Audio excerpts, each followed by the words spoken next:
বিসমিল্লাহির রহমানির রহিম। প্রিয় শিক্ষার্থীবৃন্দ, আজকে আবারও আমি মোহাম্মদ মনোয়ার ইসলাম, প্রভাষক, ইতিহাস, কুতুবপুর ডিগ্রি কলেজ, আবারও আমি আজকে অনলাইন ক্লাসে তোমাদের সামনে উপস্থিত হয়েছি। তো প্রথম একাদশ শ্রেণীর প্রিয় শিক্ষার্থীবৃন্দ, তোমরা নিশ্চয়ই সুস্থ আছো, নিরাপদে আছো। তোমরা সুস্থ থাকো, নিরাপদে থাকো এবং যে অবস্থানে যেখানেই থাকো না কেন সেখান থেকে অনলাইন ক্লাসে যুক্ত হয়ে তোমাদের পড়ালেখা অব্যাহত রাখবে, এই প্রত্যাশা রেখে আজকে তোমাদের এই ক্লাসে আমি স্বাগত জানাচ্ছি। তো পূর্ববর্তী ক্লাসে আমরা ইতিহাস প্রথম পত্রের আলোচনা শুরু করেছি। তো প্রথম অধ্যায়ে আমরা ভারতবর্ষে ইউরোপীয়দের আগমন এবং ইংরেজ আধিপত্য বিস্তার এই অধ্যায়ে আলোচনা শুরু করেছি এবং এই আলোচনায় আমরা দেখেছি যে ভারতীয় উপমহাদেশের সঙ্গে ইউরোপের জলপথের একটা প্রত্যক্ষ যোগাযোগ প্রতিষ্ঠিত হয়েছিল পর্তুগিজদের মাধ্যমে এবং এই পর্তুগিজরাই ইউরোপের সঙ্গে ভারতীয় উপমহাদেশের প্রত্যক্ষ জলপথের উদ্ভাবক এবং এই পথ ধরে পরবর্তী সময় ইউরোপের আরও বিভিন্ন ব্যবসায়ী সম্প্রদায় বা বণিক সম্প্রদায় ভারতীয় উপমহাদেশে আগমন করেন। তো পর্তুগিজরা যদিও প্রত্যক্ষ জলপথ আবিষ্কার করেছিল এই ইউরোপীয়দের সঙ্গে, ইউরোপীয় মহাদেশের সঙ্গে ভারতীয় উপমহাদেশের, এবং সেই পথ ধরে তারা এখানে অর্থাৎ ভারতীয় উপমহাদেশে তাদের আগমন ঘটে এবং তারা এখানে ব্যবসা বাণিজ্য শুরু করে। কিন্তু খুব বেশি দিন তারা তাদের এই ভারতীয় উপমহাদেশে তাদের এই আধিপত্য তারা ধরে রাখতে ব্যর্থ হয়েছিল। একটা পর্যায়ে তারা এই দেশ থেকে তাদের ব্যবসা বাণিজ্য গুটিয়ে তারা স্বদেশে ফিরে গিয়েছে। তবে এই পর্তুগিজরা যে পথ ইউরোপীয়দেরকে দেখিয়েছিল সেই পথ ধরে পরবর্তীতে এখানে আগমন ঘটেছিল ওলন্দাজদের, সেই পথ ধরে এখানে আবির্ভাব ঘটেছিল ডেনমার্কদের, সেই পথ ধরে এখানে আগমন ঘটেছিল ইংরেজদের, সেই পথ ধরে এখানে আগমন ঘটেছিল ফরাসিদের। প্রথমত পর্তুগিজ, তারপর আসে এখানে ওলন্দাজরা। ওলন্দাজ বলা হচ্ছে হল্যান্ডের অধিবাসী যারা, তাদেরকে ওলন্দাজ বলা হচ্ছে। এই পর্তুগিজদের পরে হল্যান্ডের অধিবাসীরা এই ভারতীয় উপমহাদেশে এসেছিল তারা ব্যবসা বাণিজ্য পরিচালনা করার জন্য এবং এখানে এসে তারা ব্যবসা বাণিজ্য শুরুও করেছিল। কিন্তু শক্তির ভারসাম্য রক্ষা করতে না পেরে তারা একটা পর্যায়ে তাদের এখানকার ব্যবসা বাণিজ্য গুটিয়ে তারা স্বদেশে ফিরে গিয়েছে। এরপর এখানে এসেছিল ডেনমার্ক নামে একটা ব্যবসায়ী সম্প্রদায়। ডেনমার্ক বলা হচ্ছে যারা ডেনমার্কের অধিবাসী, তাদেরকে ডেনমার্ক বলা হচ্ছে। তো এই ডেনমার্করাও অর্থাৎ ডেনমার্কের অধিবাসীরাও তারা ডেনিশ ইস্ট ইন্ডিয়া কোম্পানি নামে একটি কোম্পানি গঠন করে তারা ভারতীয় উপমহাদেশে আসে ব্যবসা বাণিজ্য পরিচালনা করার জন্য এবং এখানে এসে তারা বেশ কিছু জায়গায় ব্যবসা বাণিজ্য শুরু করেছিল এবং বাণিজ্য ঘটিয়ে স্থাপন করেছিল। কিন্তু শক্তির ভারসাম্য রক্ষা করতে না পারার কারণে একটা পর্যায়ে এই ডেনমার্ক বা ডেনমার্কের অধিবাসীরা তারাও ভারতীয় উপমহাদেশ থেকে তারা তাদের ব্যবসা বাণিজ্য গুটিয়ে স্বদেশে ফিরে যায়। এরপর এখানে আগমন ঘটে ইংরেজদের এবং যেটা আমাদের এই অধ্যায়ের বিশেষ করে প্রথম পত্রের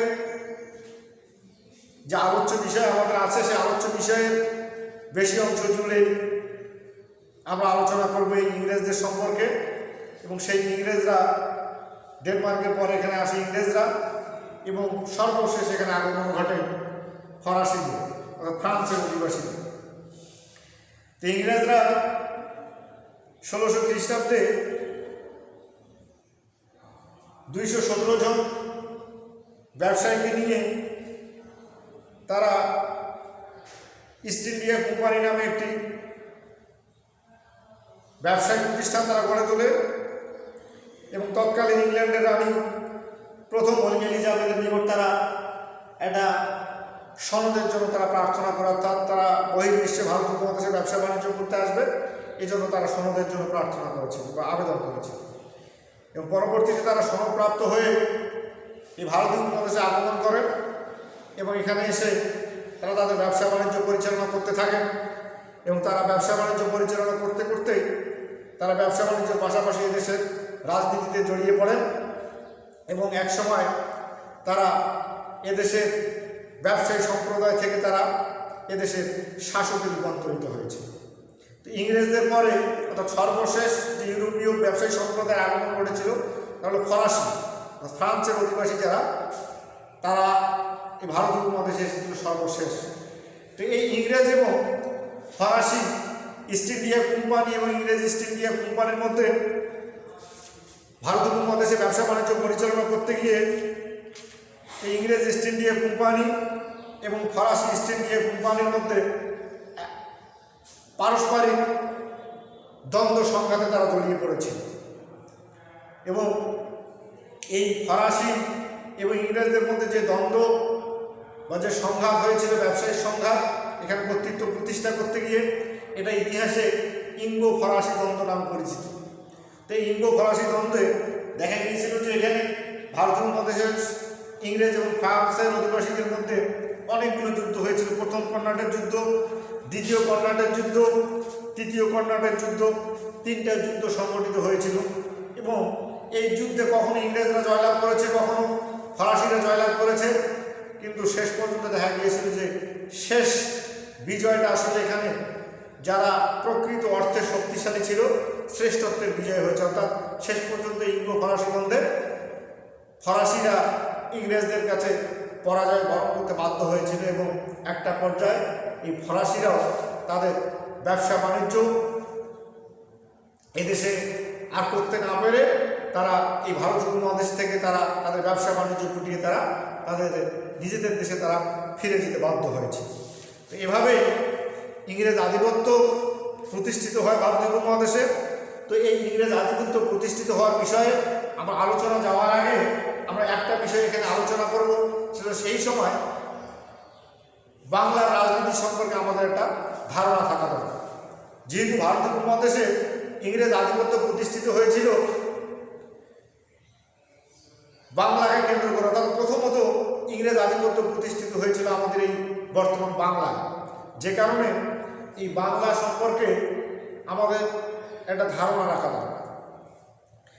এই সময় বাংলায় একটা নবাবী বংশ প্রতিষ্ঠিত হয়েছিল। তো আমরা আজকের আলোচনায় এই নবাবী বংশের প্রতিষ্ঠা সম্পর্কে আমরা একটু দেখব।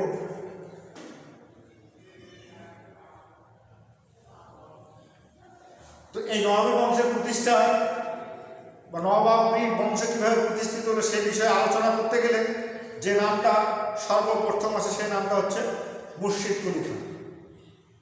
এই মুর্শিদ কুলি খান বাংলায় নবাবী শাসন ব্যবস্থা প্রতিষ্ঠা বা নবাব বংশ প্রতিষ্ঠার ক্ষেত্রে অগ্রণী ভূমিকা পালন করেছেন এবং প্রথমত তার মাধ্যমে এখানে নবাবী বংশ প্রতিষ্ঠিত হয়েছিল, যে কারণে এই বাংলার নবাবী শাসন ব্যবস্থা বা নবাবী বংশ সম্পর্কে আলোচনা করতে গেলে সর্বাগ্রে যে নামটি আছে সেটা হলো এই মুর্শিদ কুলি খান।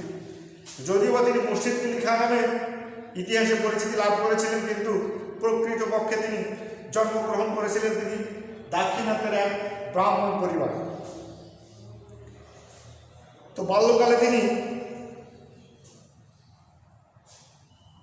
হাজি শাফি ইস্পাহানি নামে একজন জনৈক মুসলমান ব্যক্তির নিকট তিনি বিকৃত হয়েছেন, অর্থাৎ বিক্রি হয়েছেন।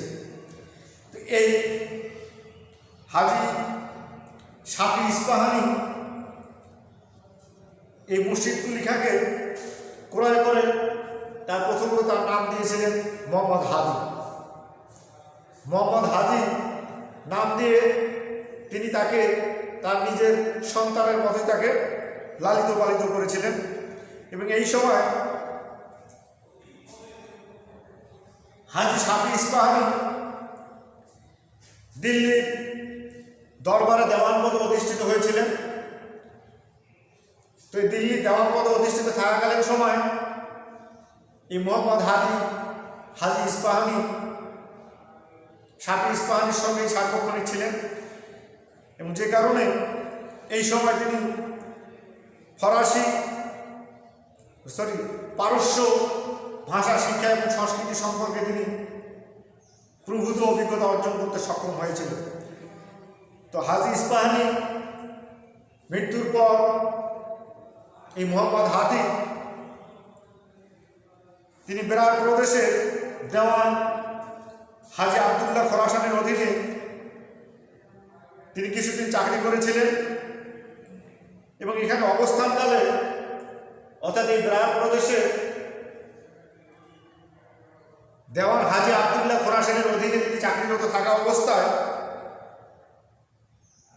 তিনি শাসন সংক্রান্ত বিভিন্ন বিষয়ে অভূতপূর্ব অভিজ্ঞতা অর্জন করতে সক্ষম হয়েছিলেন, এবং এই সময় শাসন সংক্রান্ত বিষয়ে তার খ্যাতি ভারত উপমহাদেশে ছড়িয়ে পড়েছিল, এবং এটা তৎকালীন দিল্লির সম্রাট আওরঙ্গজেব পর্যন্ত বা আওরঙ্গজেবের কানে পর্যন্ত এই মোহাম্মদ হাদির শাসন সংক্রান্ত বিষয়ে তার যে খ্যাতি, তার যে সুনাম, এটা সম্রাট আওরঙ্গজেব পর্যন্ত ছড়িয়ে পড়েছিল। যে কারণে সম্রাট আওরঙ্গজেব পরবর্তী সময় এই মোহাম্মদ হাদি ওরফে মুর্শিদ কুলি খাঁকে বাংলার অর্থনীতি পুনর্গঠন এবং বাংলার রাজস্ব সংস্কারের দায়িত্ব দিয়ে তিনি এখানে তাকে দেওয়ান হিসাবে তিনি তাকে নিযুক্ত করেছিলেন। তো 1700 খ্রিস্টাব্দে আওরঙ্গজেব এই মুর্শিদ কুলি খাঁকে বাংলার অর্থনীতি পুনর্গঠন এবং রাজস্ব সংস্কারের দায়িত্ব দিয়ে তিনি তাকে দেওয়ান পদে নিয়োগ প্রদান করে তিনি বাংলায় তাকে প্রেরণ করেছিলেন। তো এই সময় অর্থাৎ যে সময় মুর্শিদ কুলি খাঁকে বাংলার দেওয়ান হিসেবে নিযুক্ত করা হয়েছিল, এই সময় বাংলার সুবেদার ছিলেন আওরঙ্গজেবের পৌত্র আজিমুস শাহ। তো শাসন সংক্রান্ত বিষয়ে সুবাদারের পরের পদটাই ছিল দেওয়ানের পদ বা দেওয়ানের স্থান। তো দেওয়ান রাজস্ব বিভাগের প্রধান ছিলেন এবং সর্বময় কর্তা ছিলেন, এবং তিনি সরাসরি দিল্লির সম্রাট কর্তৃক নিয়োগপ্রাপ্ত হয়েছিলেন, এবং দিল্লির সম্রাটের নিকটেই তিনি জবাবদিহি করতে বাধ্য ছিলেন। তো এই সময় বাংলার দেওয়ানি দেওয়ানি ব্যবস্থা পরিচালনা করতে গিয়ে বাংলার সুবাদার আজিমুস শাহের সঙ্গে মুর্শিদ কুলি খানের বিরোধের সৃষ্টি হয়েছিল। কারণ আজিমুস শাহ তিনি ব্যক্তি হিসাবে তিনি তীক্ষ্ণ বুদ্ধিসম্পন্ন একজন ব্যক্তি ছিলেন, কিন্তু তার চরিত্রের অন্যতম ত্রুটি ছিল তিনি ছিলেন অসম্ভব অলস এবং আরামপ্রিয়। তিনি প্রজা সাধারণের কল্যাণ সাধনের দিকে খুব একটা গুরুত্ব তার ছিল না। তিনি ব্যক্তিগত আয় বৃদ্ধিটাই ছিল তার প্রধান লক্ষ্য, এবং ব্যক্তিগত আয় বৃদ্ধি করতে গিয়ে তিনি ব্যক্তিগত ব্যবসা বাণিজ্যে তিনি জড়িয়ে পড়েছিলেন, এবং পরবর্তী সময় দিল্লির সম্রাট আওরঙ্গজেবের নির্দেশে যদিও তার ব্যক্তিগত ব্যবসা বাণিজ্য পরিচালনা বন্ধ করে দেওয়া হয়েছিল, তখন এই বাংলার সুবাদার আজিমুস শাহের দৃষ্টি পড়েছিল দেওয়ানি বিভাগের উপর, অর্থাৎ রাজস্ব বিভাগের উপর। এবং যখনই তিনি এই দেওয়ানি বিভাগ বা রাজস্ব বিভাগের উপর কর্তৃত্ব প্রতিষ্ঠা বা এখানে হস্তক্ষেপ করতে যায়, তখনই এই বাংলার সুবাদার আজিমুল শাহের সঙ্গে দেওয়ান মুর্শিদ কুলি খানের বিরোধের সূত্রপাত হয় এবং এই বিরোধটা একটা পর্যায়ে চরম আকার ধারণ করে এবং আজিমুল শাহ যখন দেখলেন যে এই মুর্শিদ কুলি খানের জন্য তিনি রাজস্ব বিভাগে তার কর্তৃত্ব প্রতিষ্ঠা করতে পারছেন না, তখন তিনি গোপনে মুর্শিদ কুলি খানকে হত্যার একটা পরিকল্পনা করেছেন এবং মুর্শিদ কুলি খান এটা বুঝতে পেরে তিনি দিল্লির সম্রাট আওরঙ্গজেবের কাছে এ বিষয়ে অবহিত করেছিলেন এবং পরবর্তী সময় আওরঙ্গজেবের প্রত্যক্ষ হস্তক্ষেপে সুবাদারের সঙ্গে দেওয়ানের যে বিরোধ, এই বিরোধের কিছুটা নিষ্পত্তি হয়েছিল এবং দেওয়ানিটাকে শাসন বিভাগ থেকে আলাদা করে মুর্শিদ কুলি খানকে পুরোপুরি কর্তৃত্ব তার হাতে তুলে দেওয়া হয়েছে। তো এভাবে মুর্শিদ কুলি খান আওরঙ্গজেবের শাসন ব্যবস্থার শেষ দিন পর্যন্ত অর্থাৎ 1717 খ্রিস্টাব্দ পর্যন্ত তিনি এই বাংলার দেওয়ান পদে নিজেকে অধিষ্ঠিত রাখতে সক্ষম হয়েছিলেন এবং তার শাসন আমলে বাংলার রাজধানী মুর্শিদাবাদে স্থানান্তরিত করা হয়েছে। তো এভাবে মুর্শিদ কুলি খান বাংলার রাজনীতিতে তার আবির্ভাব ঘটে এবং বাংলার রাজনীতির আবির্ভাবের মধ্য দিয়ে তিনি বাংলায় একটি নবাবী বংশ বা একটা নবাবী শাসনের তিনি গোড়াপত্তন করেছিলেন। তো এই মুর্শিদ কুলি খান ইনি ছিলেন অপুত্র, অর্থাৎ এনার কোনো পুত্র সন্তান না থাকার কারণে তিনি তার জীবদ্দশায় তার জামাতা সুজাউদ্দিনকে তার উত্তরাধিকার মনোনয়ন না করে তার দৌহিত্র সরফরাজ খাঁকে তিনি তার পরবর্তী উত্তরাধিকার মনোনীত করেছিলেন এবং 1727 খ্রিস্টাব্দে মুর্শিদ কুলি খান মৃত্যুর পর